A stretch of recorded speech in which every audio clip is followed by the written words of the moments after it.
Yo, yo, yo, yo, yo, yo, yo, yo, yo. Welcome back to X Factor Sports Podcast, Season 1, Episode 5. Thank you guys so much for tuning in. Got a great show for you guys tonight. But first, I want to thank everybody that tuned in to Fan Appreciation Night last week. It was a great episode. The goal was to get 10,000 likes on TikTok. We ended up getting over 18,000. So appreciate all you guys for tuning in. Be sure to like, share, subscribe on YouTube, Facebook, and TikTok. Every week we will be on live. If you noticed last week, people were sending in comments. I was able to respond, interact with them live. The way you're able to do that is you have to subscribe to the YouTube channel. So go ahead and subscribe to the X Factor Sports Podcast on YouTube. Chime in every week. Tap in with me. Go ahead and leave comments during the show, and I can interact with you. All right, so let's get into it. Quick news we got before we start the show.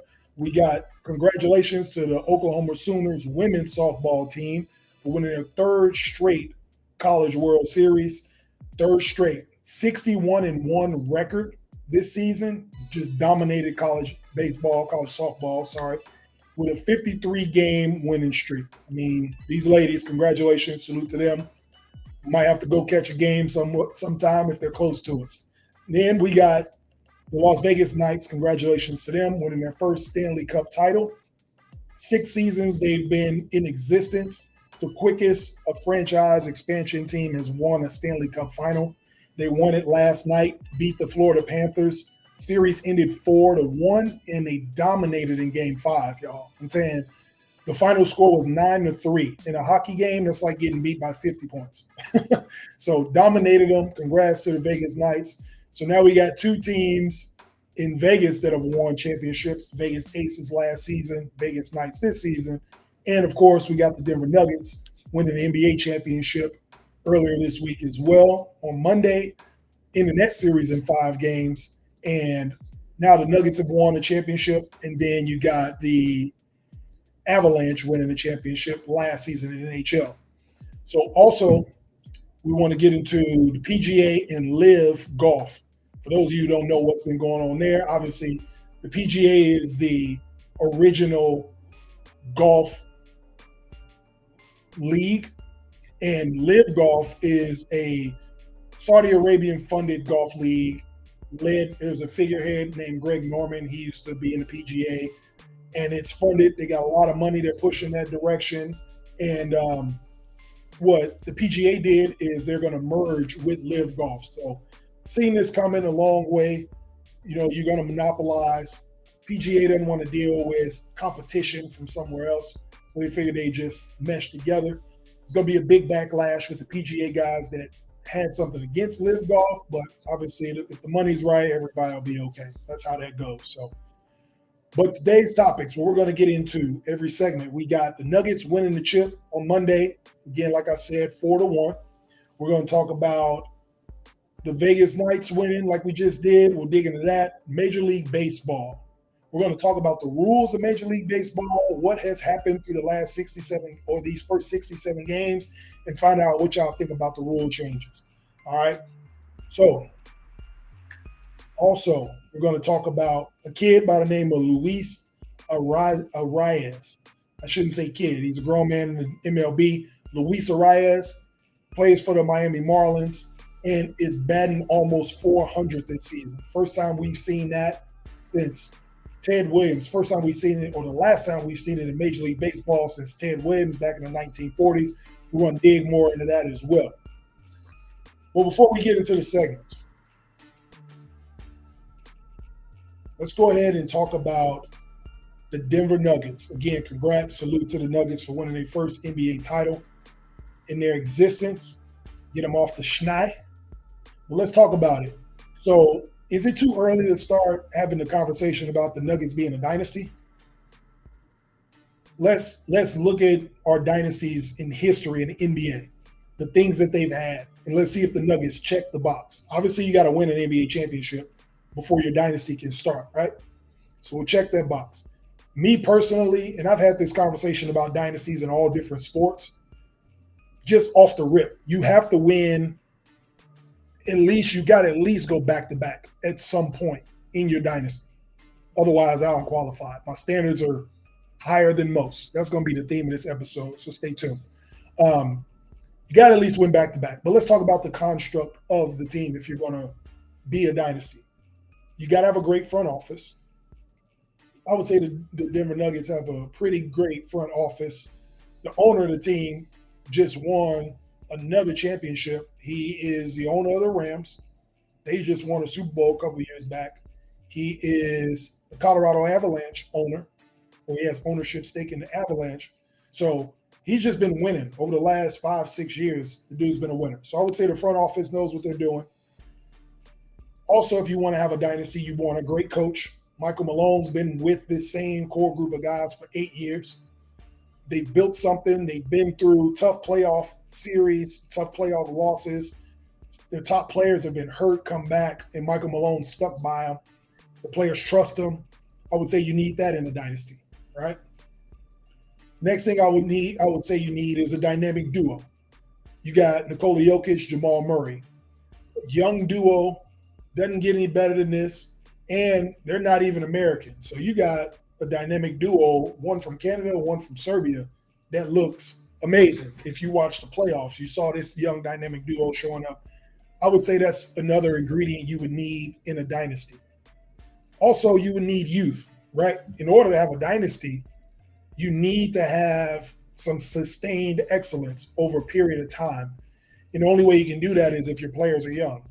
You got Nikola Jokic, who's 28. You got Jamal Murray, who's 26. You got Michael Porter Jr., who's 24. And you got Aaron Gordon, who's 27. I mean, these guys aren't even 30 years old yet. They're not even, Michael Porter Jr. has not touched his prime. I don't think Jamal Murray's in his prime yet. And Nikola Jokic is right slap in the middle of it. So, again, ingredients you would need to have a dynasty, they have it. Front office, coaching staff, dynamic duo to take you over the top, superstar player in Jokic, youth, and they have the cap space. All the guys I just named out of that core group, they're all still under contract for at least 2-3 more years. So they can build something. And everybody knows the excitement about winning an NBA championship. You want to do it again, or any championship for that matter. Everybody talks about, I want to come back. We want to run it back. We want to do it again. They have the youth. They love playing for each other and with each other. They love their coach. I don't see any reason why they can't come back and try to defend and get the ball rolling for a dynasty. So, yeah, people might say, Jay, this is way too early to be having a dynasty conversation. But if we don't have the dynasty conversation before it happens, then it just sounds like, oh, you guys are late to the party. So I don't want to be late. Even if they don't become a quote-unquote dynasty, it's still good conversation to have because they have all the ingredients like I just named. And they have the great culture on top of it. None of the players are in trouble. You don't hear anything about them in the media.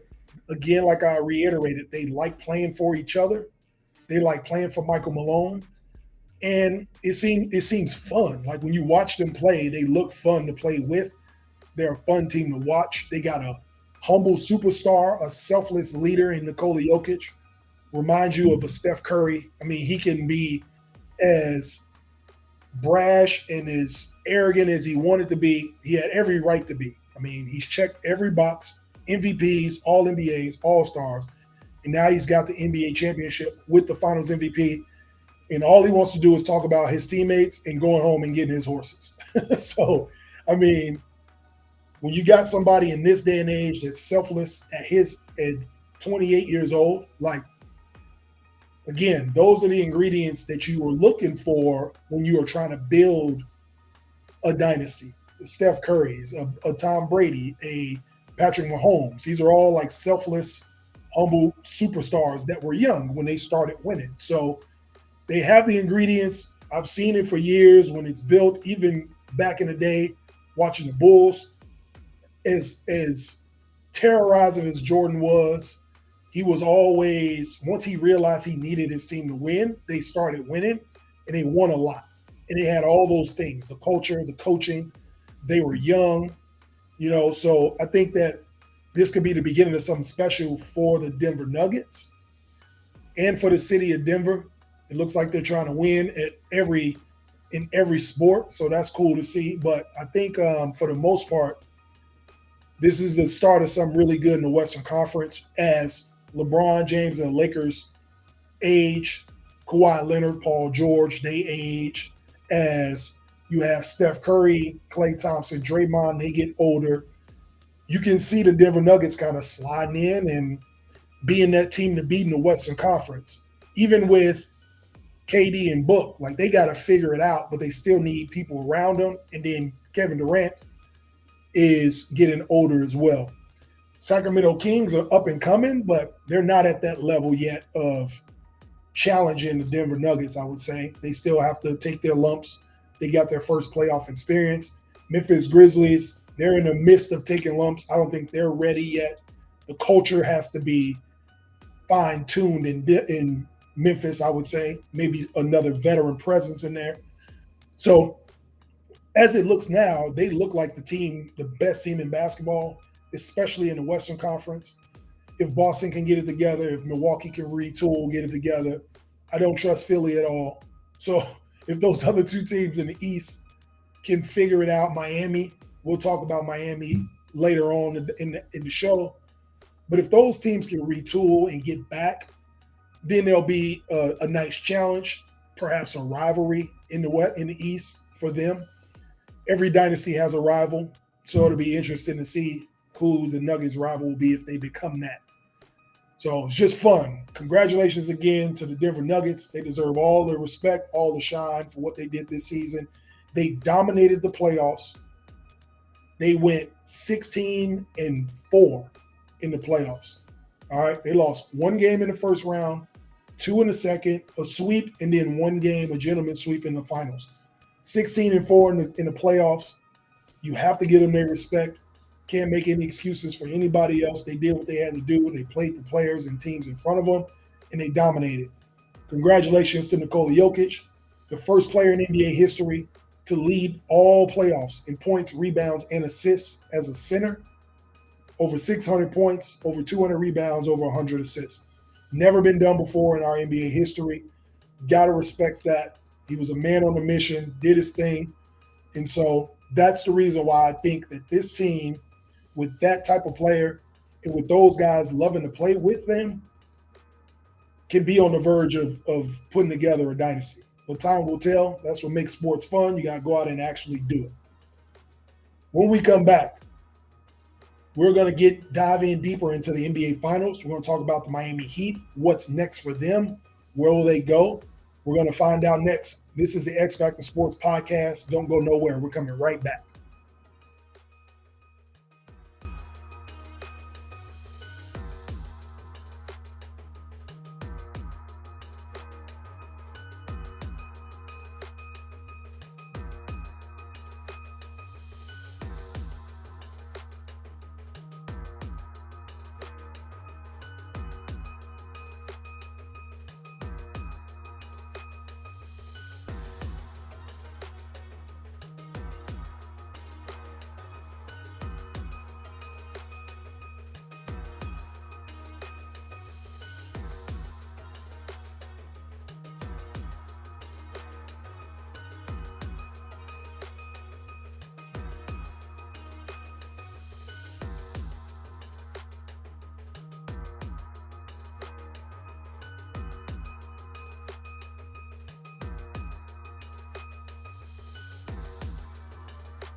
Welcome back to the X Factor Sports Podcast. Your host, Jay Mondane. Appreciate you guys tapping in. You probably see another new shirt on, you know what I'm saying? Look, every week I'm going to try to have a different flavor for y'all. We'll see how it goes. We'll see how many I have. And also last week, if you were watching, you noticed I did a little fun. I had some fun with it last week. We did our fan appreciation episode during the NBA Finals. And I said whoever gets the score exactly right gets a free X Factor Sports t-shirt. Nobody got it, but we'll do some more things throughout the seasons, and I'll have some ways for you guys to win some free merch. So go ahead and check us out. But let's get into the Miami Heat. Again, improbable run to the NBA Finals, the 8th seed. The last team to do that as an eighth seed was in 1999. The New York Knicks did it during the lockout season. It was only 50 games, no All-Star game, but the Knicks actually beat the number one seed, the Miami Heat, back in '99 and get to the finals, and eventually lost to the San Antonio Spurs, Twin Towers, Tim Duncan, and David Robinson. However, that Knicks team was similar to the Miami Heat. They were not your typical eighth seed. The Knicks were hurt in the middle of the season back in '99. Patrick Ewing was hurt, Larry Johnson, they were hurt mid-season. But they brought it all together towards the end of the season and made a run. If they were all healthy, the Knicks probably would have been a 1 or 2 seed back then. Kind of the same thing with the Heat. They started off slow in the season. They were the lowest scoring team in the league, even lost their first playing game to the Atlanta Hawks, ended up and was down against the Bulls in the 8th spot game with 2 minutes left. And Jimmy Butler, with his heroics, moved them on to the playoffs, and the rest is history. They obviously got to the finals, beating the Milwaukee Bucks in 5, the number one overall seed in 5. And then they beat the Knicks in 6. Jimmy Butler missed the game. They still won it in 6. And then in the Eastern Conference Finals, they went up 3-0 against the Celtics, made it interesting for us. And the Celtics won 3 straight games. And then the Miami Heat eventually beat them in Boston again to go to the finals. And that series doesn't get enough credit for what the Miami Heat did. In a 7-game series, the 8th seed Miami Heat won 3 road games to get to the finals. They won the first 2 in Boston, and they won one in Miami, and then they won the last one in Boston. So to win 3 road games as the lowest seed, lowest scoring team in the playoffs, without their second leading scorer in Tyler Hero, to go and win 3 road games to get to the finals is impressive. I say all that to say this. Congratulations to the Miami Heat. Nobody expected them to get to the finals. Nobody expected them to even make the playoffs when it was March, April, the way they were playing. They flipped the switch. Jimmy Butler led his team to the finals, so you got to give them respect for that. But with that being said, what happens now? Where do the Heat go from here? Of course, they're disappointed. When you play in the finals, you want to win. There are no moral victories, especially in professional sports. Whoever told you there was, they lied to you. All right. But the Heat, so where do they go from here, right? You got Kevin Love, you got Gabe Vincent, Max Strus, Cody Zeller, all unrestricted free agents. These are core pieces to the team. Max Strus and Gabe Vincent played great in the playoffs, big numbers. Those guys are going to want to get paid, and they're instrumental to the Heat. Also, Big UD, Udonis Haslem, congratulations on your retirement. 42 years old, 20 years, all in Miami. Great veteran leadership. You got him leaving as well. That's an integral part of that franchise. He'll probably get in the front office, but he's not going to be on the bench anymore. So with those other guys, and then you got Kyle Lowry on top of that, 37 years old. So where did the Heat go from here is the question I continue to ask, because they're almost the reverse of what the Denver Nuggets are in terms of players. They have the culture, they have the coach, they have the front office, but the players, you have a Jimmy Butler, Bam, and you have Tyler Hero. So you have a big 3, but are they going to pay these guys to play around them, or are they going to get another guy, another young, good player in free agency to come to Miami that can play in that Heat culture? So that'll be interesting to see with the Heat. What I'm excited to see more about the Heat is what Tyler Hero does. How will Tyler Hero come back after not playing in the playoffs this year? Breaking his hand, again, injuries happen. You can't really control them, but I would definitely love to see what his motivation is for next season. I mean, they've been to 2 NBA finals in the last 3 years, 4 years, something like that. They went to the finals in the bubble against the Lakers and lost in 6. So I would be interested to see what the Heat will do now, how they'll get off the mat. They in the finals, they were obviously overmatched. The Nuggets were bigger. the Nuggets were very underrated defensively, and they had all the answers to the test. So if we go back, the Miami Heat played against Boston, right? And Boston really doesn't have their big man is not a scoring big. Robert Williams is more of a diver or dunker to the basket. He plays in what they call the dunker spot. So he'll slip in, catch lobs, rebound. He's not really that big of an offensive threat. And then they didn't have the size that the Nuggets had either. Like the Nuggets start with their small forward is bigger than the Miami Heat center, Bam Adebayo. Bam is probably a legit 6'8", where Michael Porter Jr. is 6'10" at the three. And you got another 6'10" power forward in Aaron Gordon, and then a 7-foot Jokic who initiates offense as your point guard. I just told you in the last segment, he had over 100 assists and led all players in the playoffs. So when you have that dynamic going up against an undersized center and undersized players, they were just overmatched. The Nuggets played a great series, but the Heat, again, played great to get there, and they almost made history. If they would have won the NBA Finals, they would have been the first team in NBA history to beat the top 3 teams in the NBA to win the championship. The Milwaukee Bucks had the number 1 overall record, followed by the Boston Celtics and then the Denver Nuggets. They would have knocked off the top 3 teams in the NBA if they'd have won. So it would have been an amazing feat nonetheless. But like I said, no moral victories, but they do have something to build on for next season. It'll just be interesting to see what they do. So that being said, they already have the odds for next season in the NBA, who they have winning. You got the Nuggets at number 1, of course, because they won the finals, so they're going to have them as the number 1 odds to win at plus 500. And then you have the Celtics at plus 550 in second, the Bucks at plus 600, and believe it or not, the Phoenix Suns are 4th at plus 850. So if you are looking to bet on who you think will win the NBA championship next season, the top 4 teams are the Nuggets, Celtics, Bucks, and the Phoenix Suns. I'm assuming they believe Frank Vogel will get that thing turned around. Defensive-minded coach, get some bench players and some role players around Devin Booker and KD.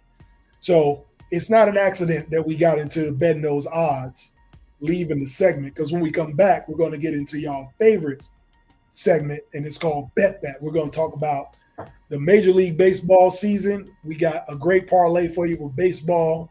Don't touch that dial. This is the X Factor Sports Podcast. We will be right back.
Welcome back to the X Factor Sports Podcast. This is everybody's favorite segment. We call it Bet That, where we will find the bets for the week for you to place.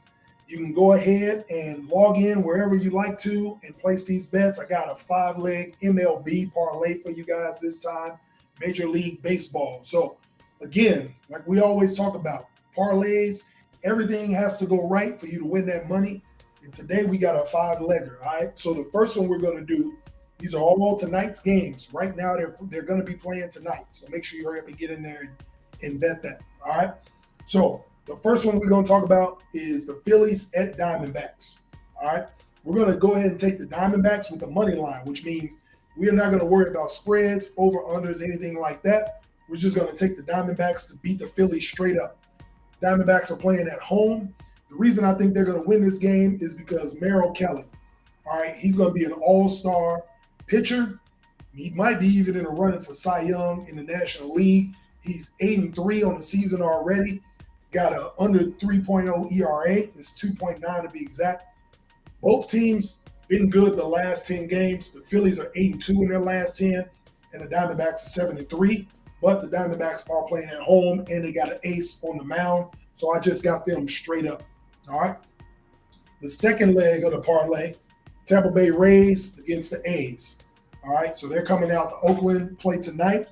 The spread is 2.5. I'm going to say go ahead and take the Rays to cover that spread. Okay. If you remember earlier in the season, the Rays went on a tear. I think they won their first 15 games, 14 games, something like that. 20 out of 22, something like that. So they were running the table, and they're one of the top teams in baseball. Whereas on the flip side, Oakland A's are one of the worst teams in baseball. They only have 19 wins this year out of 67 games. So probably looking to tank because they've already got their bags halfway back trying to get to the casino land. All right. So we're going to take the Rays at 2.5. The Rays have won almost twice as many games on the road as the A's have won at home. So that's why I'm going with the Rays to cover the spread. And the Rays average over 2 runs per game. So with the spread being 2.5, I believe they'll come in and beat the A's by more than 2 runs. So go ahead and book that in there. The third leg, we got the Cleveland Guardians and the San Diego Padres. Again, Guardians on the road in San Diego. Over-under is 8.5 runs. Go ahead and take the under on the runs. These are 2 evenly matched teams. They're both around 33, 34 wins. So they're evenly matched. 2 good pitchers tonight. And when you got 2 good pitchers on the hill, you're not going to get very many runs. So I'm going to go ahead and say this will be under the 8.5. Even if the score is 5-3, 4-2, either way, you get under that 8.5. So I would take the under on this. And evenly matched record-wise, like I said. So go ahead and place that bet and do the under, all right?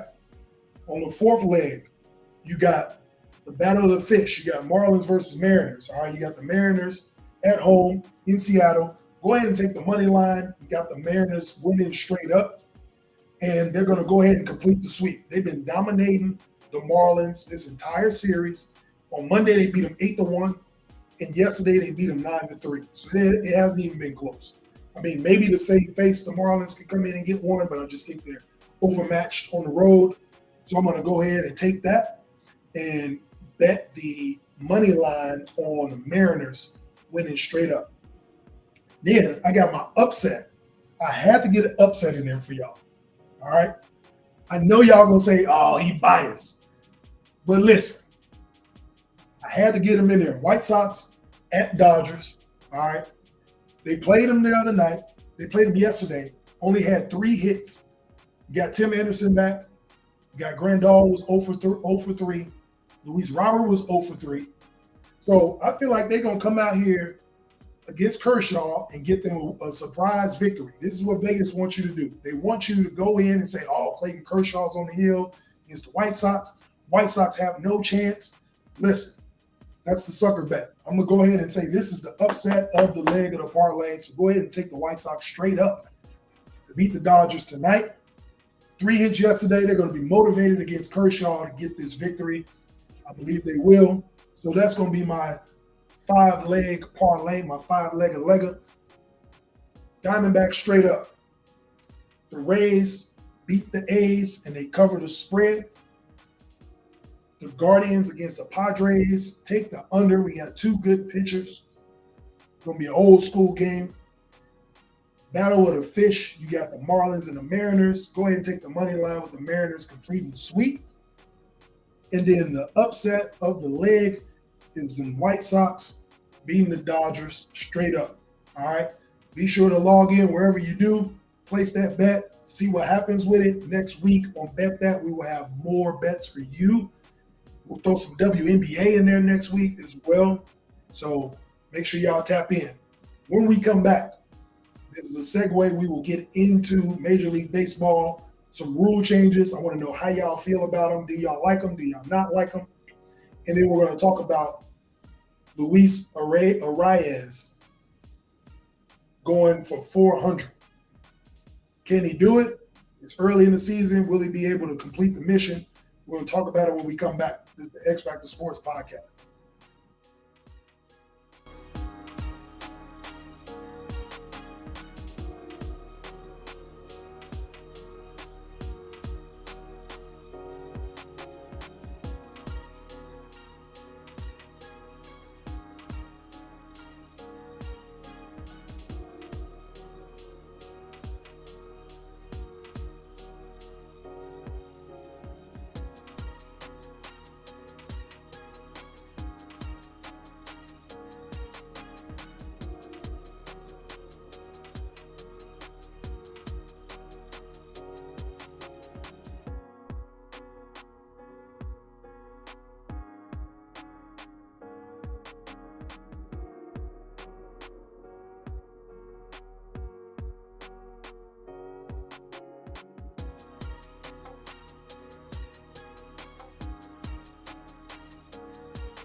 Yo, welcome back to the X Factor Sports Podcast. I appreciate you guys tuning in. Remember, be sure to like, share, subscribe on all the major platforms: YouTube, TikTok, Instagram, Facebook, and Twitter at X Factor Sports with that Z. X Factor Sports Podcast, Wednesday nights at 7 p.m. always. YouTube, TikTok, Facebook Live. Let's get into Major League Baseball. How do you guys feel about the rules in these first 67 games? What rules you talking about, Jay? Oh, you guys don't know what the new rules are. All right, let me school you. So, what they've done in baseball, because let's just say the game has become archaic. Is that a good word for it? Again, this was a game that was invented back in the 1800s, 1700s. So you got to think rules have to be changed over almost 200 years, 150 years. It's one of the oldest games. So what they changed from last season to this season, just to get the speed of the game up, fans were not excited about being at games for over 3 hours, especially on a Tuesday, Wednesday night. They'd rather be watching the X Factor Sports Podcast, you know what I'm saying? No, but seriously, games were super long. So that was one of the biggest things they want to do is how do we get 9 innings in a shorter period of time? So what they did was they implemented what's called a pitch clock. With the pitch clock, after every inning, the pitcher has a certain amount of time before they get back on the mound, warm up, and they're ready to go. It doesn't seem like a lot when it's a 30-second clock, but it actually changes the time, speeds up the game so much. So, for example, I think the average game last year was like 3 hours and 10 minutes. And this year, the average game is like 2 hours and 40 minutes. So they've literally shaved off 30 minutes of baseball. If you think about that, it may not seem much on watching it from home, but when you're at a game and you shave off 30 minutes of time, I mean, traffic, getting your food, all this stuff, like you're getting home 30 minutes earlier than you would have. So it is a big deal. They've actually gotten some great reviews from it. A lot of fans are excited about the change, one of those changes. And I think it's been good as well. The second thing they changed was bigger bases. So I don't know the dimensions of what the bases were, but they've made them bigger. Makes it more fun. I mean, you actually get a lot more stolen bases. The steals are up this season from last season. And it seems like it's making the game a lot more exciting when you have action. People aren't just standing on bases waiting for the ball to be thrown and running when they feel like they have an absolute chance to make it to second or third base. So expanding the size of the bases have made it a little more exciting to watch as well. And probably for those people that can't see up in the nosebleeds, they can actually see the bases now. So But the third thing that they changed is no defensive shifts. So what used to happen is when you would get an opposite, when you would get a lefty, let's just keep it in layman's terms. When you get a lefty up the bat, most left-handed batters all swing and the ball goes to right field, right? Same with right-handed hitters. Ball usually swings to left because you're swinging the bat that direction, right? And that's all based on timing. If the ball gets to you, if you swing at it early, it's going to go opposite. If you swing at it right on time, it'll go middle. If you swing it, or opposite, sorry. If you swing at it early, it'll go, if you're lefty, it'll go right field. Right on time, center, late, left. So with defensive shifts, basically what they used to do is the defensive players, your third baseman, your shortstops, your outfielders would all shift to one side of the field. You had a lefty at bat. Everybody would shift to right field because they just assumed most left-handers are going to hit the ball in right field. Baseball is about percentages, numbers. It's an analytical game, so they played the analytics most of the time. What Major League Baseball did is they canceled that. So there's no more shifting, no defensive shifts. It's Major League Baseball. You're in the pros. You should be able to play your position on your side of the field and not worry about any shifts. Just get better. Change your defensive scheme up, but you can't shift the whole field like Little League. So they've changed that as well. I personally like that that's probably my favorite rule that they changed. The speed of the game, whatever. I mean, they're going to play 9 innings regardless. I don't really think about it that much personally. But what I like is the defensive shift. Now, when you got a lefty up the bat, that right fielder feels like they're on an island, or, that second baseman who shift in between the bag and the first base. Now they feel like they got to play. Now you got more area to cover because you don't have that safety blanket shifting over with shortstops. So I actually like that they've made that change, and it's been successful. You can't really argue with the success it's had. More people watching baseball so far. The games have been faster. The games have been more fun. So it's been great to see. Because of these rule changes, we have a player that's playing out of this world this season, Luis Arias for the Miami Marlins. He's second baseman, and the Miami Marlins actually look good this year. They've been kind of in the dumdrums of baseball the last few years. They actually look pretty good. I think they're second in their division in the NL East, and they look really good. Luis Arias is batting .397, leads Major League Baseball, and close to batting .400. The closest person to him is about 60 points away. So it just tells you the gap that he has against everybody. He's playing great baseball, had multiple game hitting streaks this season already, and he looks good. He could be the first Major League Baseball player to bat over 400 since Ted Williams in 1941. He bat .406. There's a funny story about .406. Ted Williams was batting .400 before the last game of the season in 1941, and his teammates and his managers was like, hey, you shouldn't play in the last game of the season. And he's like, why not? And they're like, you already batted .400. You're going to break the record. It's going to be all time. You don't need to play in the next game. The last game of the season, they actually have a doubleheader.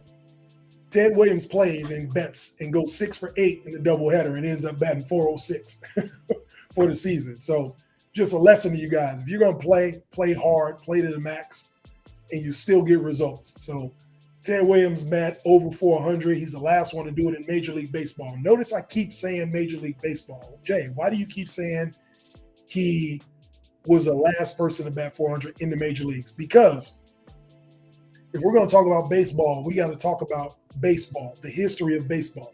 Yes, the Negro League. The Negro League played baseball. That's why a lot of these Babe Ruth records people be talking about, I'll be like, yeah, he didn't play against no black people, though. So what would them records look like if he played against them? We'll get into that this summer when we get deep into the season. But yes, so you got Willard Brown and Artie Wilson from the Kansas City Monarchs and the Birmingham Black Barons. They actually were the last two players in the same season to bat over .400 in the Negro League in 1948. You don't hear much about that. But you had some great players in the Negro League, and you had some great players. You had some great pitchers. You had Satchel Pages. You had all different types of players that they don't tell you about in your history books or in sports history. But that's why you come here. You get the real. So I would say if Luis Reyes actually got the record, he'd be the first person to bat 400 for a season since 1948. Let's go ahead and check your history books. But it's great to see. Baseball season is great. We got the All-Star game is coming up here in about a month. They're going to have you vote. Obviously, put your ballots in. I'm excited. I've actually been to a Major League Baseball All-Star game. It was great. I loved it. I would love to go see an NBA All-Star game. I don't know if I'd like to go to a Pro Bowl or flag football in the sun, whatever you want to call it. But I would like to see an NBA All-Star game, just even though it's fun to watch MLB.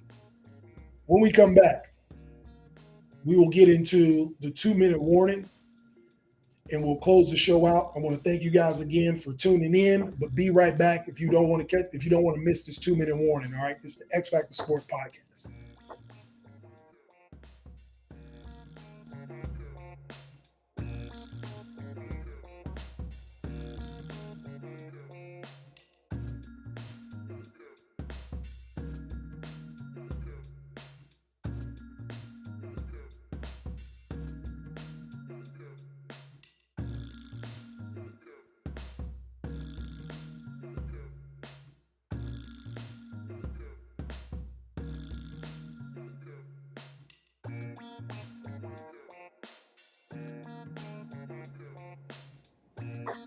Yo. Welcome back to the X Factor Sports Podcast. Thank you guys for tuning in. What I want to talk about in this 2-minute warning is superstar standards. All right. Let's talk about the superstar standards.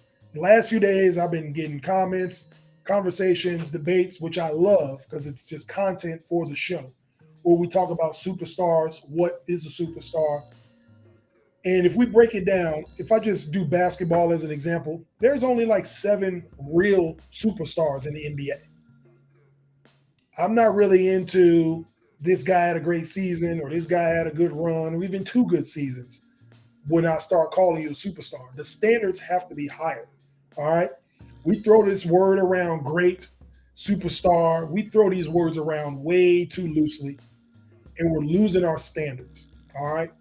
In order to see greatness and have greatness, you got to set a standard. What standard do you have for yourself? What standard do you have for the clothes you wear, your occupation, the people you hang around, the sports you watch, the quality of basketball, football, baseball? What are your standards? And today's standards in society are lax. We allow these kids to think that everything they do is great, pats on the back. There is just a lack of showing them what a standard is and what great is and what it should be. If the standard of greatness is so low, what the hell are we reaching for? You know what I mean? So the reason society is becoming entitled because we sensationalize everything. Everything's great. Everything's cool. But where is the standard set to separate good from great?